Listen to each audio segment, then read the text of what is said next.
ಕಲಿಯುಗದ ಆದಿಯಲ್ಲಿ ಧರ್ಮದ ರಕ್ಷಣೆಗಾಗಿ ಕೈಲಾಸ ಪರಮೇಶ್ವರನು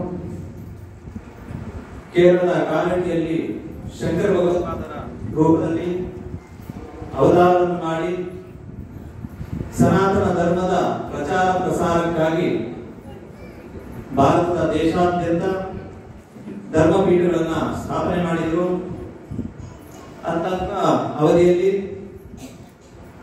ಭಾರತದಾದ್ಯಂತ ಧರ್ಮದ ಪ್ರಚಾರ ಪ್ರಸಾರಕ್ಕೆ ಕಾಲ್ನಡಿಗೆ ಮುಖಾಂತರ ಸಂಚಾರ ಮಾಡಿದರು. ಸನಾತನ ಧರ್ಮದ ಪುನರುದ್ಧಾರವನ್ನು ಮಾಡಿದರು. ಇದೇ ಸಂದರ್ಭದಲ್ಲಿ ಉತ್ತರದ ಬದರಿಯಲ್ಲಿ ಬದರಿಕಾಶ್ರಮವನ್ನ ಸ್ಥಾಪನೆ ಮಾಡಿ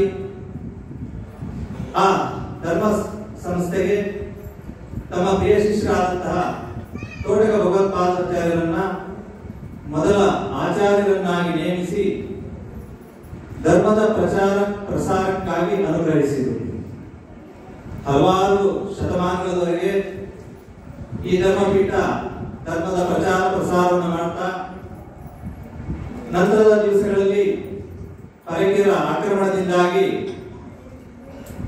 ಧರ್ಮದ ರಕ್ಷಣೆ ಕಷ್ಟ ಸಾಧ್ಯವಾದಾಗ ದಕ್ಷಿಣದೆಡೆಗೆ ಪ್ರಸ್ಥಾನವನ್ನು ಮಾಡಿದರು. ಅಂದಿನ ಪೀಠಾಧೀಶರಾದಂಥ ಶ್ರೀ ಜಗದ್ಗುರು ಸತ್ಯತೀರ್ಥ ಮುನಿವರ್ಯರು ದಕ್ಷಿಣದೆಡೆಗೆ ಪ್ರಸ್ಥಾನವನ್ನು ಮಾಡಿ ನಂತರದ ದಿವಸಗಳಲ್ಲಿ ಶಕಟ ಮಹರ್ಷಿಗಳ ಪುಣ್ಯಧಾಮದಲ್ಲಿ ಶಕಟಾಶ್ರಮವನ್ನ ಏನು ನಡೆಸಿದ್ರು ಅಲ್ಲಿ ಬಂದು ಈ ಪೀಠವನ್ನ ಪುನರ್ ಸ್ಥಾಪಿಸಿದ್ರು. ಅದೇ ಇಂದು ಶ್ರೀ ಜಗದ್ಗುರು ಬದರಿ ಶಂಕರಾಚಾರ್ಯ ಸಂಸ್ಥಾನಂ ಶ್ರೀ ವಿದ್ಯಾಪೀಠಂ ಶ್ರೀ ಕ್ಷೇತ್ರ ಶಕಟಪುರಂ.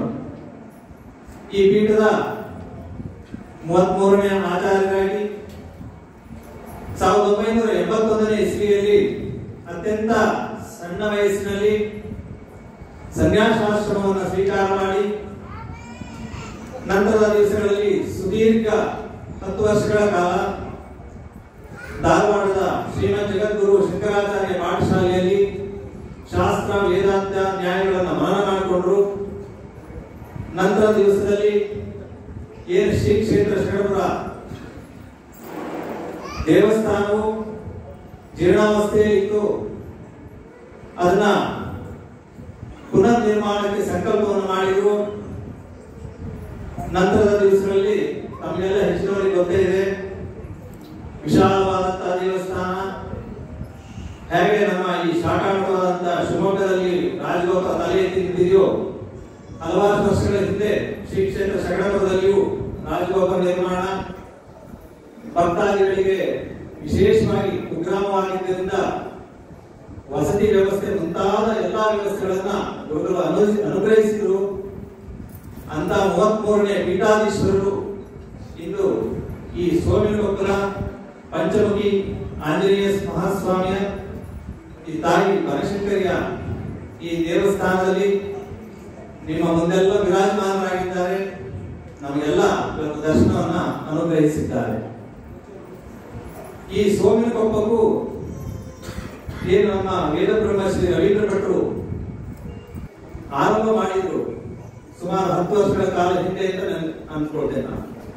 ನಾನು ಮೊನ್ನೆ ದಿವಸ ಕೂಡ ಕ್ಯಾಂಪಿನ ನಿರ್ವಹಣೆ ನೋಡ್ಲಿಕ್ಕೆ ಗುರುಗಳ ಅಪ್ಪಣೆಯನ್ನು ತಗೊಂಡು ಇಲ್ಲಿ ಬಂದಾಗ ಅವರ ಮನೆಯವರಾದಂತ ಧರ್ಮಪತ್ನಿ ಅವರು ಕೂಡ ಹೇಳ್ತಾ ಇದ್ರು, ಅವತ್ತು ನೀವು ಬಂದಾಗ ನಮ್ಮ ಸ್ಥಿತಿ ಹೇಗಿತ್ತು ಅಂತ. ಇವತ್ತು ಒಂದು ಪ್ರದಕ್ಷಿಣೆ ಬಂದಾಗ ನನಗೆ ಅನಿಸಿದ್ದು ಏನು ಅಂತ ಹೇಳಿದ್ರೆ, ಶೂನ್ಯದಿಂದ ಸೃಷ್ಟಿ ಅಂತ ಹೇಳ್ತಾರೆ, 0ಯಿಂದ ಸೃಷ್ಟಿ ಪ್ರಾರಂಭ ಮಾಡಿದ್ರು ಅಂತ.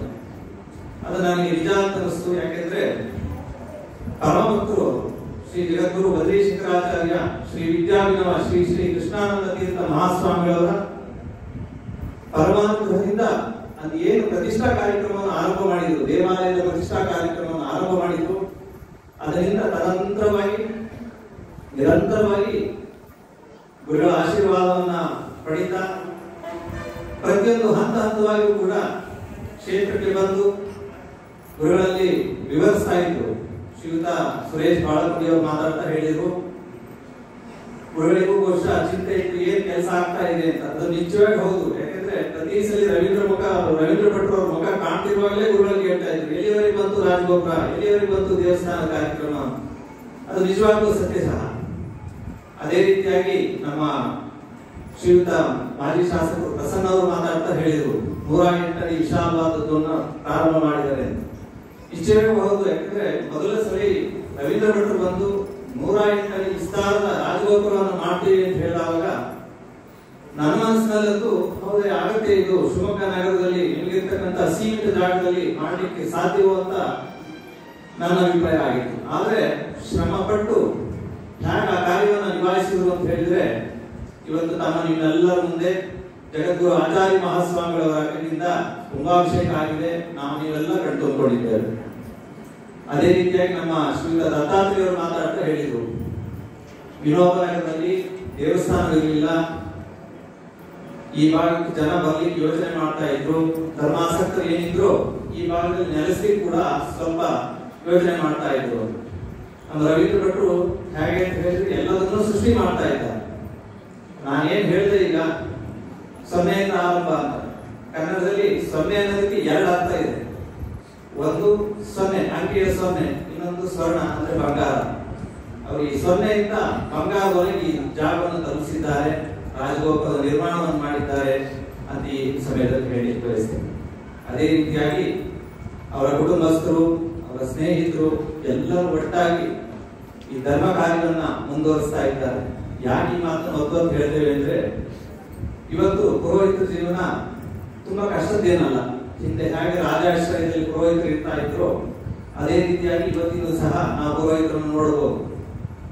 16 ಉಂಗುರಗಳು, ಬಳೆಗಳು, ಹಲವಾರು ಅವರ ನೋಡುವಾಗಲೇ ಅವರಲ್ಲಿ ಒಂದು ಕಳೆಯನ್ನು ನಾವು ನೋಡ್ತೇವೆ. ಆದ್ರೆ ರವೀಂದ್ರ ಭಟ್ರ ಆಸಕ್ತಿ ಅದಾಗಿರಲಿಲ್ಲ. ಸಮಾಜಕ್ಕೆ ಏನಾದರೂ ಕೊಡಬೇಕು, ದೇವಾಲಯದ ನಿರ್ಮಾಣದ ಮೂಲಕ ಸಮಾಜಕ್ಕೆ ಒಂದು ಆಸ್ತಿಯನ್ನು ನಿರ್ಮಾಣ ಮಾಡಿದ್ರು, ಇದು ಅವರ ಸ್ವಂತದ್ದಲ್ಲ ಅಂತ ಈ ಸಮಯದಲ್ಲಿ ಹೇಳಿ ಬಯಸ್ತೇವೆ. ನಮ್ಮ ಶ್ರೀಮಠದ ಪಂಡಿತರು ಒಂದು ಸುಭಾಷಿತವನ್ನೇ ಅವರು ಹೇಳ್ತಾ ಇದ್ರು, ಕಾವ್ಯಶಾಸ್ತ್ರ ವಿನೋದೇನ ಕಾಲೋ ಗಚ್ಚತಿ ಧೀಮತ ವ್ಯಸನೇನ ಮೂರ್ಖಾಣ ನಿದ್ರಾಯ ಕಲಹೇನವ.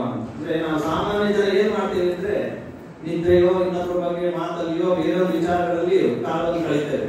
ಆದ್ರೆ ಸಜ್ಜನರು ಏನ್ ಮಾಡ್ತಾರೆ ಅಂದ್ರೆ ಯಾವುದೋ ಒಂದು ನಿರ್ದಿಷ್ಟ ವಿಚಾರವನ್ನು ಇಟ್ಕೊಂಡು ಅದನ್ನ ಪ್ರಯತ್ನಪೂರ್ವಕವಾಗಿ ಮಾಡ್ತಾ ಆ ಪ್ರಯತ್ನವನ್ನು ಸಾಕಾರ ಮಾಡಲಿಕ್ಕೆ ಪ್ರಯತ್ನ ಮಾಡ್ತಾರೆ. ಪ್ರಯತ್ನದ ಜೊತೆಗೆ ಸದಾ ಜಗದ್ಗುರು ಆಚಾರ್ಯ ಮಹಾಸ್ವಾಮಿಗಳ ಭಕ್ತಿಯೊಂದಿಗೆ ಅವರ ಅನುಗ್ರಹದೊಂದಿಗೆ ಈ ಕಾರ್ಯವನ್ನು ಮಾಡಿದ್ದಾರೆ ಅಂತ ಹೇಳ್ತಾ ಎಲ್ಲ ಈ ಕಾರ್ಯಕ್ರಮದಲ್ಲಿ ಮೊನ್ನೆ ಏನು ಉತ್ಸವದ ಮುಖಾಂತರ ವಿಜೃಂಭಣೆಯನ್ನ ಜಗದ್ಗುರು ಆಚಾರ್ಯ ಮಹಾಸ್ವಾಮಿಗಳನ್ನ ಇಲ್ಲಿವರೆಗೆ ಬರಮಾಡಿಕೊಂಡ್ರಿ.